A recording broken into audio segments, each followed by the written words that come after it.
Students, now we are going to start our poem, the Christabel, the text of the poem, Christabel Part First, which is composed by uh, the poet Samuel Taylor Coleridge. From the prior video made on this poem, we got to know that this poem is a supernatural poem full of mystery, suspense, and supernatural things. Now, throughout this poem, we can experience the medievalism prevalent in how it was prevalent in the English culture, in English beliefs, and in the superstitions of English people. We will come across all these things. Now the poet has made a very beautiful medieval setting of the poem. जो setting poet ने बनाई है, जिसके background में ये poem लिखी गई, he has created a very beautiful medieval setting of the poem in which he depicts that there is a castle. Castle means महल जिसको बोलते हैं मिडीवल टाइम्स में उस प्रकार का महल बना हुआ है. There is a castle and the time is of midnight, बिल्कुल आधी रात का समय है. The owls are present and dogs will be there, which will be there, they will be barking and all these things. So these are the symbols of supernatural things, supernatural symbols. So all these things, all these symbols the poet will be using, and as we will move further, more and more symbols we will be witnessing. So the poet says, it is the middle of night by the castle clock. As per the castle clock, the time is what? Middle of the night. And the owls have awakened the crowing cock. Now the first symbol we come across is owls. The poet talks about owls, that the owls are making such a noise that they have awakened the crowing cocks. जो Kock होता है, मुर्गा होता है, उसको वो owl की आवाज़ से, है ना, इन आउल्स की आवाज़ से क्या है, वो जाग गए हैं. They have awakened. To it, to woo. Now this is what onomatopoeia. The figure of speech used here is onomatopoeia. As you all know that onomatopoeia is that figure of speech through which the poet depicts the object through its sound. ठीक है. Now owls make this particular sound, and as the poet is using this, we can understand that this sound is made by owl, and so the sound here refers to owls. So this is what figure of speech used here is onomatopoeia. And hark again the crowing cock, how drowsily it crew. Drowsily means sleepily, in sleepiness. Now the cock were they were crowing in sleepiness way. They were full of sleepiness, because this is not the time for the cock to make noise, because cocks are used to, they have a habit of making noise in the morning, in early morning. But this is what the time is midnight, आधी रात का समय है, और इस वक्त जो है वो उल्लू जो है वो तेज़ तेज़ आवाज़ कर रहा है. तो ये क्या है, एक सस्पेंस का. The poet has used here these things to create an atmosphere of suspense and mystery and an overall atmosphere of supernaturalism. ठीक है. Now he will be moving towards Sir Leoline, a major character in the poem. He is the father of our lead character Christabel. Sir Leoline, the Baron Rich, he describes about Sir Leoline that he is a baron. Baron was a title given to persons belonging to aristocratic class at that time. जैसे कि baron, Dutch, है ना, these were what titles given to baron, dukes, sorry, these were particular titles given to the persons of aristocracy. So Sir Leoline was a baron. He was a very rich baron and hath a toothless mastiff bitch. Mastiff means very strong, of a very strong breed, and bitch, female dog. So the baron was very rich. Sir Leoline was very rich, and he has a pet, very mastiff bitch. His pet was very mastiff bitch. From her kennel, kennel means dog house, the place where this bitch lived. From her kennel beneath the rock, she maketh answer to the clock. From her kennel means from her dog house, she was residing in the house by which was placed, her kennel was placed beneath the rock. एक बहुत बड़ा पत्थर था जिसके नीचे क्या है उसका जो वो बिच है उसका कैनल वहाँ पर प्लेस्ड था.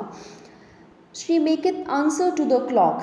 आंसर टू द क्लॉक से मतलब जैसे जैसे क्लॉक की घंटी बजती थी, क्लॉक हर आवर पे बजता है, तो जैसे जैसे वो the clock use to make sound, she also use to answer, that is she also use to bark as per the sound of the clock. 4 for the quarters and 12 for the hour, ever and a by shine and shower. 4 for the quarters. The poet here says that when clock strikes a quarter after 11, she howls 12 times. Whether it is rainy or moonlit, she always makes 16 howls from 11 to 12 o'clock, which are short and moderately loud. 16 short howls, not over loud. Some say she sees my lady's shroud. ठीक है.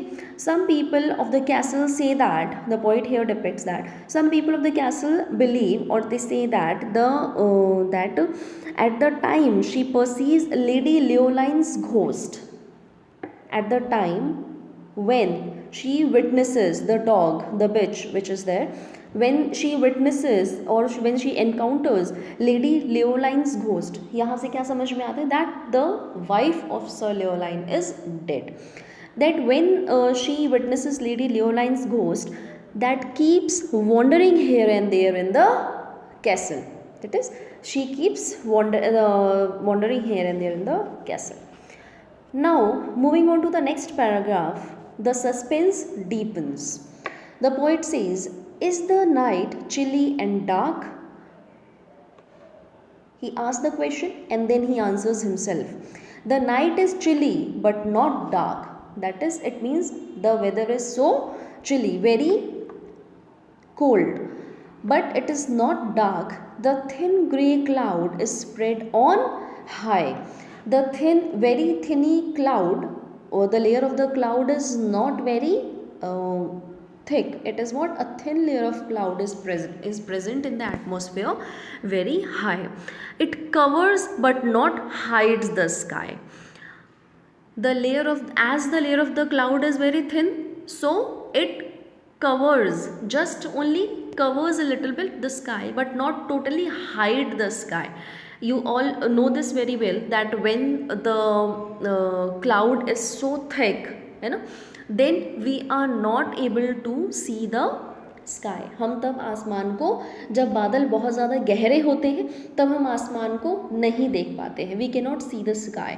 लेकिन जब हल्के बादल हो, है ना, thin means हल्के से बादल हैं, तो वो आसमान को कवर तो करते हैं लेकिन वो पूरी तरह आसमान को क्या है, छुपा नहीं सकते. The moon is behind and at the full. The moon is behind and at the full means that it is a full moon night. पूर्णिमा की रात है. फुल मून नाइट किसे कहेंगे, पूर्णिमा की रात है, और वो पीछे की तरफ क्या है, चांद नजर आ रहा है कैसल में. It is the poet says that it is a full moon night and yet she looks both small and dull. But the moon looks very small and dull as it is very far off. ठीक है, बहुत दूर पर चांद नज़र आ रहा है, तो इसलिए क्या है, वो बहुत स्मॉल एंड डल नज़र आ रहा है. The night is chill. The night is chill. The cloud is grey. Night is what, अब रात चिल होती नहीं है. This is what transferred epithet. You can say metaphor also, here is metaphor also, because night is not chill. रात तो भाई रात ही है, वहाँ पे कोई सर्दी और गर्मी नहीं होती है, मौसम ठंडा और गर्म होता है. ठीक है, the weather is chill. The weather which is there, the climate which is there at the time of night is chilled climate. ठीक है, द क्लाउड इज़ ग्रे, और जो बादल हैं वो क्या है, ग्रेइश नज़र आ रहे हैं. It's a month before the month of May, and the spring comes slowly upon this up this way. Then the poet describes that about the month. Now it is a month. Which month is this? It is a month before the month of May. अब month मई के पहले वाला महीना है. It is a month before the month of May. That is what? It is April. And April का समय in the western countries it is of springtime. So poet says that it is April and the spring is gradually showing itself in this region. अभी तो क्या है, सर्दी का समय है. Like the climate is very chill and the atmosphere is very chill, the night, and because of this the night is appearing to be so cold. But it is April month, and as it is April, the spring season is approaching and the spring is gradually showing itself in this region. It is gradually spreading. These are the first two paragraphs in which the poet very beautifully depicts the pictorial setting of the poem, in what context the poem he is going to write. Okay? And he gives a very well expression of his supernaturalism, of his mysteric elements which he will be using in this poem. We get a glimpse of that. The next part, the next stanzas we'll be doing in the next video.